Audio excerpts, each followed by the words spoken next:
Hey YouTube, this is Mr. Budget coming to you with a updated deck profile on my Granfia deck. So, in the last couple of sets, Granfia got a brand new Grade 2 card. So, I'm going to show you what the deck is, in that if you were to take this deck to a more non-budget tier, so there's one other card that you can add to this deck to make it more non-budget. For all those who have it, great. Those who don't have it, this is the card that you're going to need to get. We'll go through it pretty fast. It shouldn't be a long video. I'll have a clip somewhere up in the upper top of this video to the former of this deck profile so you can see more of what the deck can do. Do look forward to some fight videos coming up in the near future with all these other decks, and also I'm spreading out my repertoire outside of Dark States and Stokea. I will be doing a lot more Cater Sanctuary, Brantgate, and maybe some Lyrical on the side. Dragon Empire is still iffy to me because that seems to be a more non-budget friendly nation. If you're going to play Dragon Empire, you're going to have to play the top echelons of whatever Dragon Empire has to offer going forward in Standard. Do look forward to some more premium content. I am cooking up some more decks, things like that nature. Those will be getting tested against the big boogeymans of the premium scene, Sharanui, Redora, etc., Katrina, Green Katrina, and things like that nature, to see if these decks can even pair up as options going into the 2025 premium landscape for BCF and things like that nature. Going forward, again, we're going to kind of blaze through this deck kind of profile. I'm going to talk about the new card a little bit more and what that changes to the deck,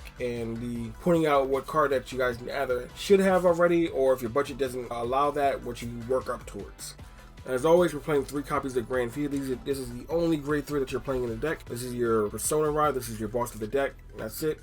Talk a little bit about Granfia. Honestly, in my opinion, again, I have nothing against Levy Dress, but Levy Dress does not seem like the more educational, knowledge-seeking type of monster that the main character of Divine should have got. Again, this is just me being biased, but I think he should have had this Vanguard as his quote-unquote destined of infinite knowledge type Vanguard, because this is a lord, so it went really well with the King of the Destined Ones. And on top of it, his ride line has something to do with genius and wise and education and stuff like that. But I digress. His ability is that you may Soul Blast 1 card, create the Noblest Rose, all of the tokens go to it as gauges, and after the battle that he attacked, you can sacrifice as many gauges up to 5, choose a rear guard, give it plus 5k. If you choose 3 or less and that rear guard is arrested, you may stand it. Going into the new grade 2, we're playing 4 copies of Fairy of Prospecting Royal Aliu. The fairy names are kind of hard. So Royal Aliu is the new grade 2 that came out of the previous set 5.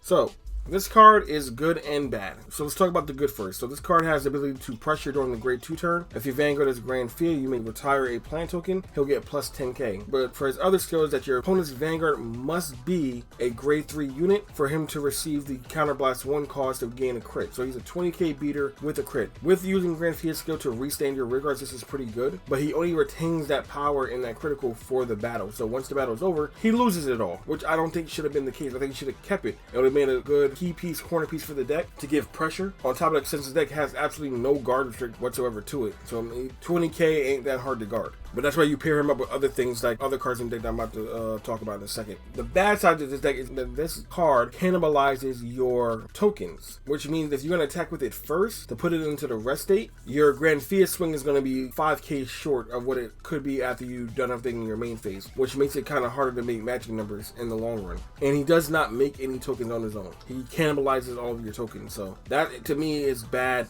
card design for this deck, but we get what we get. Next, we're playing 4 copies of the orange. You guys should know what this card does by now. On place, create a token. Battle phase, create a token. And then last but not least, we're playing 4 copies of Rathalos. On place, create 2 plant tokens. Basically, every card in this deck, besides a few of them, 95% of the cards in this deck just make plant tokens. That's basically what it is. So that's all the grade 2s. Grade 1s, which is the bread and butter of this deck, it seems to be. We are playing 4 copies of Rosarius Fairy. For those who play Leonor, you know what this card does, but it also works in Granfia. This has the ability that when in place, you may retire a rear guard or a token, and then create 2 plant tokens. And then when this unit attacks, you may choose one of your cards in your back row. It copies that unit's power. So your Noblest Verse token that's being made by Granfia gets plus 5k for every gauge that it has, so it can get pretty big. So this can swing anywhere between 50 to 80k by itself. And also using Granfia's ability to restand it, which means you're actually swinging for plus 80 2 times.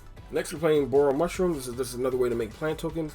But the beauty of this card is that if your Vanguard is a grade 3 Granfia, you can give the unit plus 5k. Our draw engine in the deck, we're playing 4 copies of Fairy of Candor. Sorry about the glare. I gotta get a better light system. Fairy of Candor. This is our draw effect. Has the ability that in the back row, beginning of the battle phase, you may make a plant token. Then if your Vanguard is a grade 3 Granfia, you may counterblast 1 and draw 1 card. So plus 5k for grade 3, plus 1 draw. Next, we're playing 4 copies of a PG. You may trade one of these out for the Order PG, your choice. We're also playing 3 copies of Mythiarch Habitat. Again, there's absolutely no searching in this deck. You need some way to search out your pieces. This is the best thing to do so. There's other cards you can play in Stockade, which allow you to mill your deck and get things out of the drop zone, but that's a lot of counterblast. That's a lot of milling out of your deck. You're going to deck yourself out. So you need ways to dig through your deck. So those are all of the grade 1s. So like I said, we're playing a lot of grade 1s in this deck. A lot of support for Granfia. It happens to be a bunch of fairy cards. Go figure. Critical triggers. We are playing 7 of these bad boys. Heal triggers. We're playing 4. And then 4 draw effect. So you need cards in your hand, you need crits, you need as much pressure on as possible. You need to finish the game out as fast as possible. The only part of this deck that I don't like is that this deck is a glass cannon. If you do not get your pieces in time, if you do not end your opponent in time, you will die. The deck concept is very good. It's just the simple fact that it lacks any advancement in gameplay. The grade 2 is great, but it doesn't do anything to change the deck, advance the deck's format. There's no 5th attack in the deck. There's nothing to do besides the 4 normal swings. 1's going to be small, 2 are going to be big. Well, 1's going to be really big, 1's going to be small. 2 are going to be mid-ground. There's not that much draw effects in the deck. There's nothing that has changed about the deck to make it any better. So that's what I was saying. To me, it seems like Kyo should have had Granfia as his boss, because if you remember, it's Ride Line. You have Genius Wise Wolf, which Kyo was. You have Future Sovereign, which matches with the fact that Kyo's Vanguard becomes the Destined King, which is like a sovereign. And then you have Kind Leading Lord Granfia, which is just a starter. But my point being, this is like similar to Kyo's progression from a child to where he is now in high school. This would have been a perfect deck for him, in my opinion, and a perfect way for them to reinstate an old deck and give it some type of modern support. Not to say Levy Address is not good, but it just doesn't seem to, in my opinion, the whole Infinity Eyes thing, because they didn't really work too much on that in the aspect of showing how that it's a knowledge-based deck, because he's a knowledge-based player. So I don't know how that kind of bridges the gap. In my opinion, this should have been his deck, but I diverse. If you guys like this, you want to see more updates of other decks, you will be seeing this deck in an upcoming video showing what the new cards can do. But until then, this has been Mr. Budget saying, keep it budget, keep it friendly, and always try your best. I know the year just started, so hopefully these low B, C tier decks like this can finally get their push to be better. Because in standard, decks are just how they are. If they don't get any supports, they're never going to change. They're never going to get any better. There's nothing that you can actually add to them to make them better. On top of that, any generic cards are astronomically expensive for no reason. And having the fact that he has to share all of his resources with Leonor, who gets better support just for being in the show itself, makes decks like this even harder to